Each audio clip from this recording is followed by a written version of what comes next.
rehetra ao amin'ny tompo ho aminao anieny fahasoavan'ny tompontsika ny fitiavan'Andriamanitra ray ary ny firaisana amin'ny fanahy masina. Amen. Miaina ny volana aprily isika ny loha hevitra hoe mandresy ny fahafatesana ny tompo.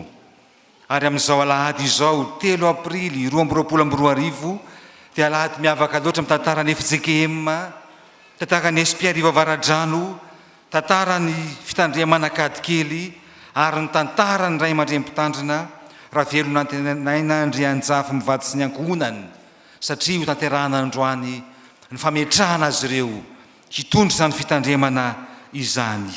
Ny tenin'Andriamanitra ankatsika hafatra dia ilay voalaza ao anaty fandaharana ho an'izay manana fandaharana ny Apokalipsy toko voalohany ny 7:12 tapany 2 izay mivaky toy izao amin'ny anaran'i Jesu tompontsika manao hoe: fa izy nanendry ahy tamin'ny tanany ankavanana ka nanao hoe aza matahotra izaho ny voalohany sy ny farany. Amen. Io teny io dia teny nambara sy nasehon'i Jesosy mihitsy teo anatrehany orooro nahazo rehefa nisy an'ilay fisehoana mahagaga. Inona ilay zavatra niseho? Nisy an'ilay jiro rehefa nitodika dia nahita jiro volamena 7. Ary teo afovoany dia tahaka nisy zanak'olona miakanjo lavatra ny atongony sady misikina fisikinam-bolamena, ary ny lohany sy ny volony dia fotsy tahaka ny volon'ondry fotsy dia tahaka ny oram-panala, ary ny masony tahaka ny lelafo, ary ny tongony tahaka ny varahana manganohano ohatran'ilay voadio teo amin'ny fandrendrehany iny, ary ny feony toy ny firondrona ny ranobe, ary ny tanany kitana teny an-tanany ankavanana izy, ary ny sabatra maranitra 2 nivoaka teo amin'ny vavany, ary ny tarehiny tahaka amin'ny masoandro mamirapiratra amin'ny heriny. Zany ny zavatra nitranga, zany ny zavatra niseho, ary dia tena raha vao nahita an'izany Jaona dia nijery ny kohaka tamin'ny tany tahaka ny maty teo anoloan'ny tongony.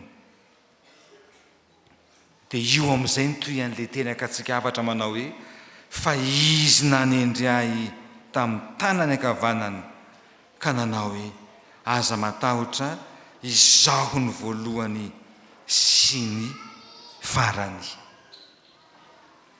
Io teny ankatsika hafatra io zany dia teny nanehoan'i Jesosy mihitsy ny Mahandriamanitra be fahefana azy. Rehefa miseho Jesosy dia tsy mba miseho moramora fa tonga dia maneho fandresena. Zany zavatra mitranga izany ry havana malala dia manambara fandresena, fa eto kosa i Jaona natahotra ary tonga dia tahaka ny maty fa natsangan'i Jesosy, nampaherezin'i Jesosy amin'ny teny manao hoe aza matahotra izaho ny voalohany sy farany. Natahotra izy zany, taitra izy zany, ary amin'ny teny fototra tena le matahotra. Ny mantoan-teny eto dia tena mantoan-teny milaza le tahotra orooro, tahotra mipararetra, tahotra faran'izay mafy indrindra nahazo azy. Amin'dika teny fototra izy dia azo adika tahaka izao io teny ankatsika hafatra io, dia nametraka teo ambony koa, nametraka teo ambony koa ny tanany ankavanana izy ka nanao hoe aoko izay ny tahotra izaho ny voalohany sy farany. Le izaho dia mitovy amin'ny valy tenin'i Jesosy rehefa nanontaniana hoe ianao ve mpanjakan'i Jiosy?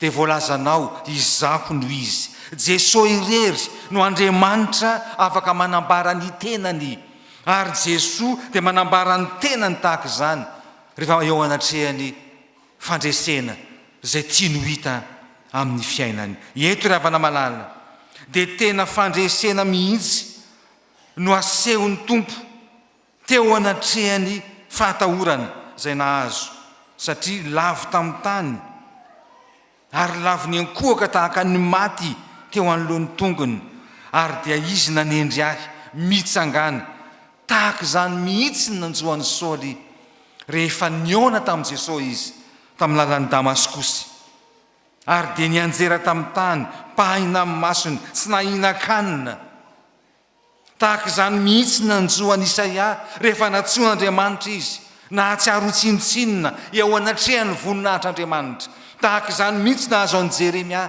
rehefa natsoan'Andriamanitra izy dia nahatsiaro hoe zanky tsy mahay mandahateny ary eo anatrehan'ny voninahitr'Andriamanitra tena miariary ny mahatsinotsinona ny olona ka na dia tsinotsinona azy ataon'Andriamanitra mandresy mandrakariva zany ry havana malala izao zavatra seho an-ten'Andriamanitra ho antsika izao. Andriamanitra ilay manana ny heriny, Andriamanitra mahatonga antsika ho mpandresy ary ny fanehoana hoe izao no voalohany. Andriamanitra efa teo hatramin'izay efa nanolotra ny ainy nanome an'i Jesosy zanan'ilay tokana ary izy no farany. Andriamanitra izay tompon'ny farany tantara izay le hoe amin'ny teny fototra izy teny hoe voalohany, izy mihitsy ny voalohany, tamin'ny voalohany ny teny ary ny teny dia Andriamanitra ary izy mihitsy ny farany. Izao no alfa sy omega, izy mihitsy no mamarana ny fiainanao, fiainantsika rehetra.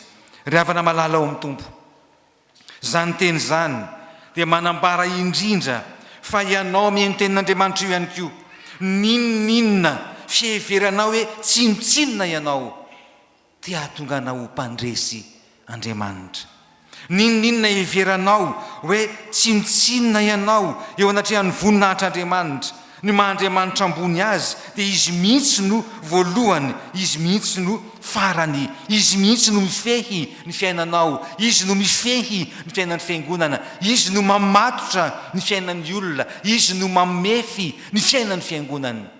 Ary zany zao fotoan-dehibe loatra iombonantsika izao, ilay Andriamanitra izay mitondra ny fiangonany ka maniraka mpanompo indray hitondra izao fiangonan'Andriamanitra izao izay ho apetraka amin'ity anio ity.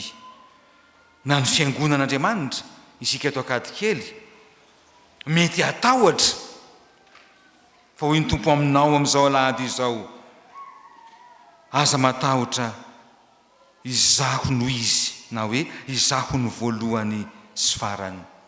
Na ianareo mivady sy ny ankohonanareo raha velona tena Andrianjafy mivady mpitandrina izay hapetraka androany, mety misy tahotra ao anaty fa hoy ny tompo aminareo, izy no nanendry anareo tamin'ny tany anakavanana, dia nanao hoe aza matahotra, izy no voalohany, izy no farany, izy no torianareo amin'ity fiangonana ity. Jesosy no ambaranareo eto, izy no ifehy ny fiainanareo sy ny fiarah-miasa amin'izao fiangonana sy eo aminareo menakavy. Ary zany ry havana malala no fifaliana. Ka raha Jesosy mihitsy no tena ivo ny fiangonana, Jesosy mihitsy no ao anatin'ny fiangonana, Jesosy mihitsy no lohan'ny fiangonana, dia tena ataon'Andriamanitra mandresy ny fiangonana.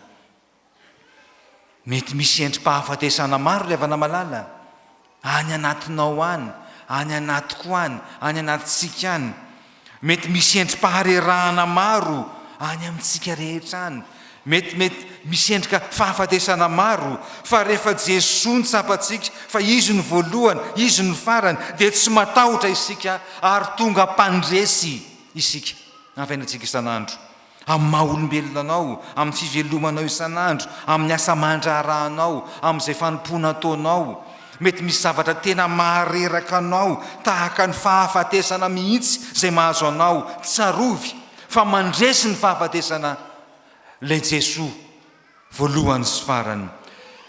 Ny maha-Andriamanitra azy, ny voninahiny, ny maha-izy azy izay tsisy tahaka azy, ary izy izay milaza ny tenany, izaho no izy, izaho ny voalohany sy farany, voalazanao izaho no izy. Io Andriamanitra io ry fiangonanao no mitondra ny fiainanao.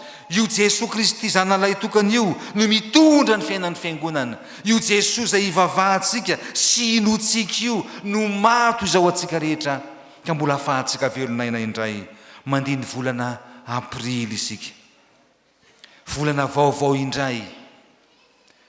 eto isika dia tsy mitsahatra misaotra an'Andriamanitra, misaotra Andriamanitra fa tena mandresy ny fahafatesana ianao.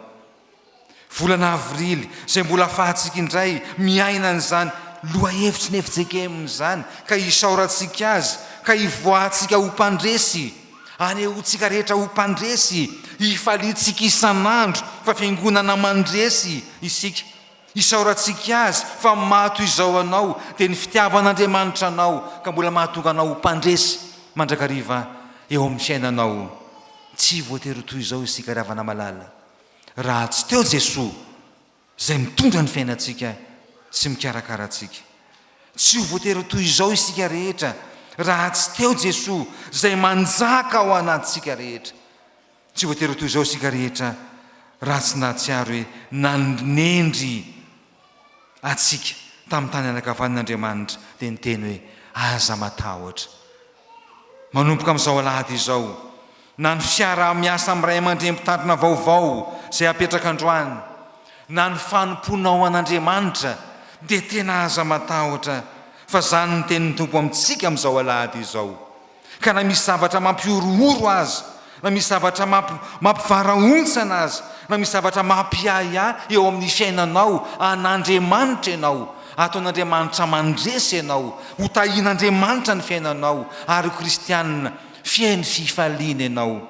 Tsika san'izao androany ravana malala, rehefa avy miankona eto dia andeha hody, dia tena fiainy fifaliana avokoa hoe Tompo, ianao ny voalohany sy farany, ianao ny teny tamiko, aza matahotra. Tsy matahotra Andriamanitra. Ianao zany zao andao tranon'Andriamanitra zao amin'izao alahady voalohany amin'ny volana aprily zao indray, hiatrika amin'ny fiainanao isan'andro. Mety misy zava-tsarotra any, mety misy ady tsaina any, mety misy ady mpanama azo anao, mety manana olana ianao, tsarovo ny tenin'i Jesoa aminao androany. Aza matahotra, zaho ny voalohany sy farany. Ilay Jesoa be voninahitra, Andriamanitra ambony ny Andriamanitra rehetra, izy no iahy ny fiainanao dia aza matahotra. Ho mpandresy ianao, mety ny hahafaty anao mihitsy ny fahavalonao, mety ny hamotika amin'ny fiainanao mihitsy mitadiavin'ny olona manodidina anao, mety ny hahasimba an'izay tianao atao ny tian'ny olona, fa aza manahy, fa niteny taminao Andriamanitra androany tamin'ny alalan'ny teniny manao hoe aza matahotra, izao ny voalohany sy farany. Dia aza matahotra ravana malala, aza matahotra ny olanao ane, Andriamanitra no hamahy izany. Ny ady tsainao ane, Andriamanitra no hanafaka izany. Ny ahiahinao ane, Jesoa ilay voalohany sy farany no mombanao. Zany no aniran'Andriamanitra mpitandrina hitory an'izany Jesoa fiainana izany amintsika rehetra. Zany aniran'Andriamanitra mpitandrina eto amin'ity fitandremana ity, mba hitondra antsika ao amin'ny Jesoa mandrakariva. Fa rehefa sarotra be mantsy ny fiainana, misy fotoantsika tady hitodika amin'ny zavatra hafa. Rehefa misy olana mafy, misy fotoantsika tady hiala amin'Andriamanitra. Fa irana ny mpitandrina hanambara ny filazantsarany Jesosy Kristy mandrakariva, ahatonga ny olona mahatoky sy mino fa izy no lalana sy fahamarinana ary fiainana. Ary zany ravana malala, izao fifalitsika mandiny volana fahaefatra amin'ny taona izao. Afaka 7 volana tapitra indray ny taona.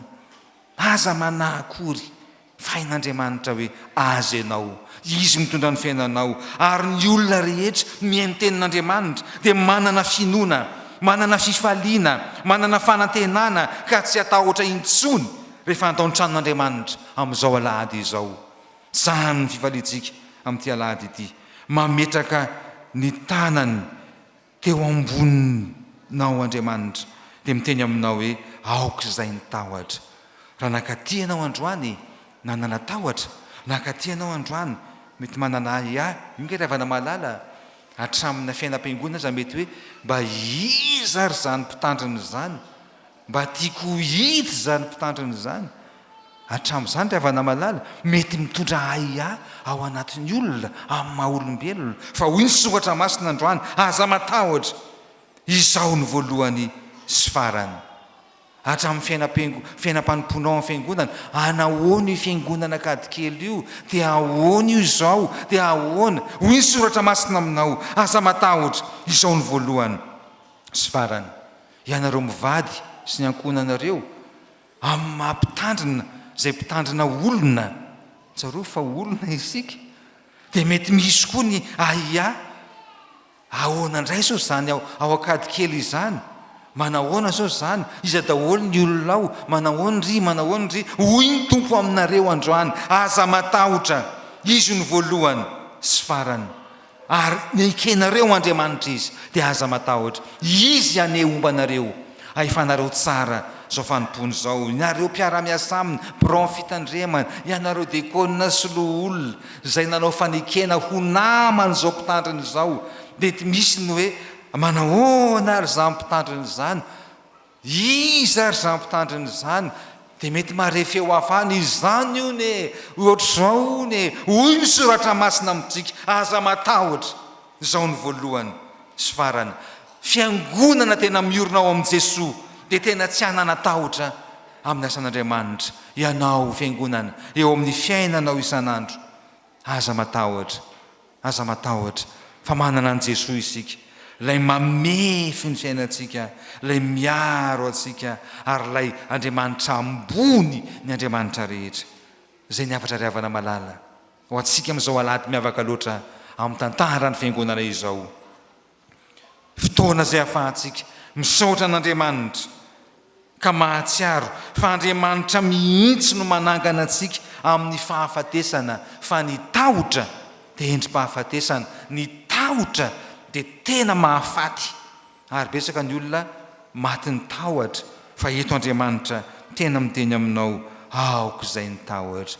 Mahireza riavana malala, zany afatra zany anie hitondra aina ho atsika rehetra, ka ahafahantsika tena mahatsiaro fa mbola tia antsika Andriamanitra, mbola miteny amintsika izy, manafatra antsika izy, ary mampiorina antsika mandrakariva izy, ka dia ho mpandresy ianao, ary izy efanresy ny fahafatesana, ianao koa dia ho mpandresy satria mino an' Jesosy zanan'ilay tokana. Ho an'Andriamanitra voninahitra ho amintsika ny afatra mba ho fiainana sy ho aina ho antsika rehetra.